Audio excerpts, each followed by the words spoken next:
A Boat Beneath the Sunny Sky by Lewis Carroll. A boat beneath the sunny sky, lingering onward, dreaming.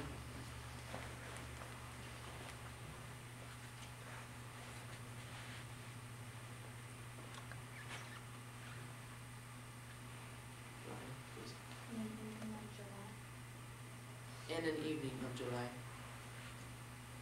Children three that nestle near.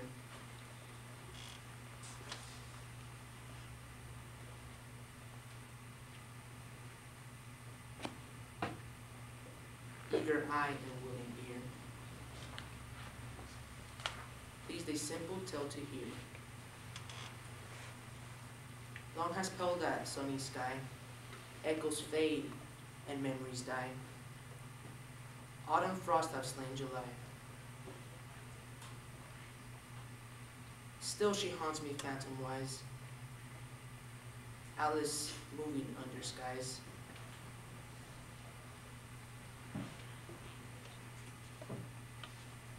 Never seen by waking eyes.